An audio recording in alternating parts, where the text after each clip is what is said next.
लड़की मैरी कंस्टेप में अपने पिल्ला टोटो, अंकल हेनरी और चाची एम के साथ रहती थी। इन स्थानों पर तूफान आम थे और परिवार अब और फिर उग्र तत्वों से तहखाने में छिप गए। ऐसे ही एक दिन चाचा हेनरी ने एक आसन्न तूफान देखा। उसने सेलर हैच खोला और फिर मैरी और आंटी को छिपने के लिए बुलाया। उस क्षण भयभीत टोटो मैरी की बाहों से कूद गया और बिस्तर के नीचे छिप गया। जब लड़की ने आखिरकार पिल्ला को पकड़ लिया तो हवा कांटा और थोड़ा सा घर हिल गया। घर कई बार अपनी धुरी पर घूमता रहा और फिर धीरे धीरे गुब्बारे की तरह हवा में उठने लगा। जल्द ही घर उतरा और वह और टोटो सड़क पर चले गए। फलों के पेड़ों के साथ एक हरा लॉन चारों ओर फैल गया और हर जगह अद्भुत फूल उगाए। इस तरह मैरी ने ओज की जादुई भूमि में समा गई। प्रकृति के चमत्कारों की प्रशंसा करते हुए लड़की ने यह नहीं देखा कि टोपी में बहुत अजीब लोग उसके पास कैसे आए। वे वयस्क थे लेकिन लिटिल मैरी से बड़ा नहीं था। उनमें से मुख्य एक सफेद रंग की एक बूढ़ी महिला थी। उसने मैरी से संपर्क किया और लड़की को बुरी जादूगरनी को हराने में मदद करने के लिए उसे धन्यवाद दिया। मैरी बहुत हैरान थी। फिर उस बूढ़ी औरत ने घर की ओर इशारा किया जिसके नीचे से चांदी के जूतों में पैर निकले। उस क्षण पैर सैकड़ों छोटे कणों में बिखर गए और गायब हो गए, केवल उनके जूते छोड़ दिए। मैरी और भी भयभीत थी क्योंकि वह वास्तव में घर जाना चाहती थी। लेकिन जैसा कि यह निकला, न तो सफेद ने बूढ़ी औरत न ही टोपी में अन्य अजीब लोग जानते थे कि लड़की की मदद कैसे की जाए। उन्होंने मैरी को सलाह दी कि वे चुड़ैल के चांदी के जूते पहने एमराल्ड सिटी जाएं और वहां के शक्तिशाली जादूगर ओज को खोजें। केवल वह मैरी की घर वापसी में मदद कर सकता था। एक पीला ईंट रोड था जो एमराल्ड सिटी की ओर जाता था। मैरी ने इसके साथ ही सेट किया। पहली मुलाकात वह एक बिजुका द्वारा संरक्षित एक कॉर्नफील्ड थी। सिर के बजाय उसके पास पुआल से भरा थैली था और उसके मुंह और नाक को पेंट से चित्रित किया गया था। बिजुका जीवित हो गया और उसका नाम बिजुका पड़ा। उसने मरियम से कहा कि वह भी जादूगर ओज से उसके दिमाग के बारे में पूछना चाहता है। लड़की ने बिजुका पर दया की, उसे बाढ़ पर चढ़ने में मदद की और वे सड़क पर आ गए। पीली ईंट की सड़क मैरी और बिजुका को जंगल में ले गई। अचानक उन्होंने किसी को विलाप करते सुना। जंगल के घने इलाके में एक मानव आकृति दिखाई दी। यह टिन वुडमैन था। उसके हिस्से इतने जंग खाए हुए थे कि वह हाथ या पैर नहीं हिला सकता था। फिर पास में एक झोपड़ी में मैरी ने एक तेल कैन पाया। उसने वुडमैन के अंगों को चिकनाई दी और वह फिर से चलना शुरू कर दिया। यह पता चला कि लकड़हारे ने लंबे समय से जादूगर ओज को वास्तविक दिल पाने का सपना देखा था। इसलिए दोनों ने मिलकर एमराल्ड सिटी की यात्रा जारी रखी। एक पीले ईंट के निशान घने जंगल के माध्यम से दोस्तों का नेतृत्व करते थे। अचानक एक शेर सड़क पर गाढ़े से कूद गया। जैसे ही उसने बिजुका पर अपने पंजे झूले,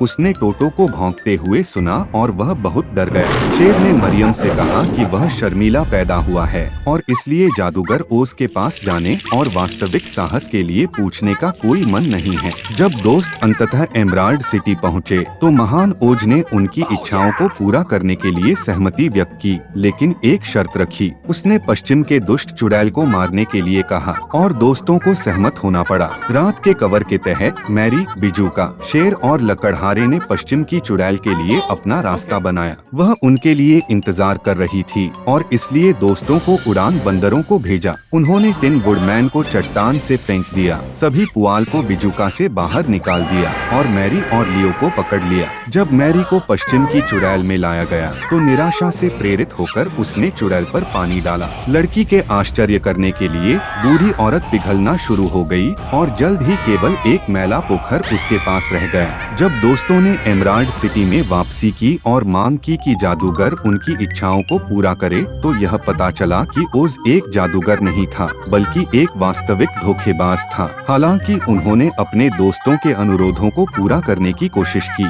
इसलिए ओज ने बिजुका के साथ बिजुका के सिर को भर दिया, जिससे उसने ज्ञान का एक उछाल अनुभव किया। मैंने टिन वुडमैन की छाती में एक स्कारलेट रेशम दिल डाला और उसने कायर सिंह को पीने के लिए एक औषधि दी जिसने जानवरों के राजा को बहादुर महसूस कराया। मैरी के चांदी के जूते देखकर ओज को हंसी आ गई। आखिरकार जूते जादू थे और इस बार वे लड़की को घर ले जा सकते थे। मैरी ने अपने नए दोस्तों को अलविदा कहा, अपनी एड़ी को 3 बार हिलाया और टोटो के साथ घर पर समाप्त हुई। लेकिन चांदी के जूते सड़क पर खो गए।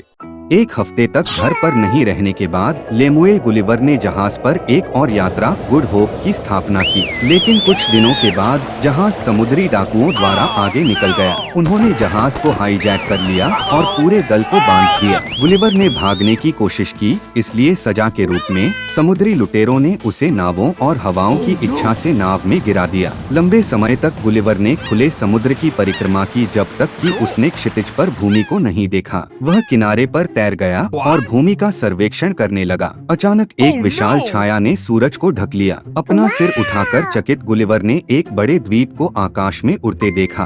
भूख और प्यास से तंग आकर गुलिवर ने अपनी टोपी लहराते हुए चीखना शुरू कर दिया। उम्मीद है कि द्वीप के निवासी उसे नोटिस करेंगे। तब मूल निवासियों ने गुलिवर पर दया की और सीढ़ियों को नीचे उतारा ताकि वह द्वीप पर चढ़ सके। जब गुलिवर सीढ़ियों पर चढ़ा तो उसके सामने बहुत अजीब स्थानीय लोगों की भीड़ मिली। उनके सिर दाहिनी या बाईं ओर झुके हुए थे, जिसमें एक आंख अंदर की ओर और दूसरी ऊपर की तरफ दिख रही थी। और प्रत्येक महान व्यक्ति में एक नौकर था, जिसने अपने विचारों से उसे विचलित करते हुए मालिक को होंठ या कान पर थपथपाया। गुलिवर का जोरदार स्वागत हुआ। वह महल में खिलाया गया था और यहाँ तक कि द्वीप का दौरा भी किया था। इसलिए गुलिवर ने महसूस किया कि पृथ्वी एक विशाल चुंबक के कारण आकाश में भिगोती है और आधार पर एक विशाल हीरा है। लेकिन उड़ान राज्य में जीवन उबाऊ था, इसलिए गुलिवर जल्द ही पृथ्वी पर लौट आए, इससे पहले कि उनकी आंखें तबाह होती। जहां स्थानीय निवासी लत्ता पहने भूखे मर रहे थे। जैसा कि यह निकला, इन लोगों ने अपने जीवन में सब कुछ दूसरे तरीके से किया। उन्होंने छत से एक घर बनाया, उन्होंने खीरे से सूरज की किरणों को पाने की कोशिश की और कलाकार नेत्रहीन चित्रों के लिए पेंट मिश्रण कर रहे थे। स्थानीय वैज्ञानिकों को समझ नहीं आया कि किसी भाषा में शब्दों की आवश्यकता क्यों है। आखिरकार हर कोई जो बहस करना शुरू कर दिया, उन्होंने बस दिमाग काट दिया और उन्हें बदली। गुलिवर के आश्चर्य की कोई सीमा नहीं थी और वह द्वीप छोड़ने के लिए रुक गया। पड़ोसी देशों में जाने पर गुलिवर ने खुद को अंधेरे और उदास राज्य में पाया। भय से त्रस्त होकर उसने अपनी यात्रा जारी रखी। अचानक अंधेरे से एक भूत दिखाई दिया। डर में गुलिवर ने छिपाने की कोशिश की, लेकिन भावना ने उसे देखा। उसने इशारे से यात्री को टोका और गुलिवर के पास भूत का अनुसरण करने के अलावा कोई विकल्प नहीं था। बहुत जल्द वे एक बड़े महल में पहुँचे और गुलिवर को राजा के साथ एक स्वागत समारोह में आमंत्रित किया गया। महल से चलते हुए गुलिवर ने सैकड़ों भूतों को देखा, जिन्होंने रात का खाना पकाया, साफ किया और कक्षों की रखवाली की। यह पता चला कि इस देश पर एक शक्तिशाली जादूगर द्वारा शासन किया जाता है, जो मृतकों को उठा सकता है और सभी जीवित मृत उसकी सेवा करते हैं। जादूगर ने सम्मान के साथ गुलिवर प्राप्त किया और इस तरह के एक दुर्लभ मेहमान का मनोरंजन करने के लिए उसने किसी को भी पुनर्जीवित करना शुरू कर दिया, जिसे गुलिवर ने पूछा था। वे महान योद्धा, संत और यहाँ तक कि आदिम लोग थे, लेकिन भटकने से थक गए। गुलिवर ने जादूगर को धन्यवाद दिया और जल्द ही अंधेरे का साम्राज्य छोड़ दिया। वह निकटतम बंदरगाह पर गया, जहाँ उसने इंग्लैंड के लिए बंधे एक जहाज पर सवार होने की आशा की। बंदरगाह के चारों ओर घूमना गुलिवर ने तुरंत ध्यान आकर्षित किया। ऐसे स्थानों में एक विदेशी एक दुर्लभ वस्तु थी और इसलिए गुलिवर को एक जासूस के लिए गलत समझा गया, जब्त किया गया और तत्काल स्थानीय शासक के पास ले जाया गया। विदेशी को तुरंत दोषी पाया गया और सजा के रूप में गुलिवर को अपने रास्ते में फर्श पर सिंहासन के कमरे में रेंगना पड़ा और अपने रास्ते में फर्श को चाट लिया। यह रिवाज था। अंत में गुलिवर ने 7 बार सम्राट को झुकाया और उसके सिर को फर्श पर मार दिया। तब गवर्नर ने गुलिवर की ओर ध्यान से देखा और फिर उसे क्षमा कर दिया। चमत्कारी रूप से मुक्त हुए गुलिवर महल से बाहर भाग गए और निकटतम बंदरगाह पर चले गए, जहां वे एक अंग्रेजी जहाज पर सवार हुए। मुझे कहना होगा कि गुलिवर इन भागों में कभी नहीं लौटे।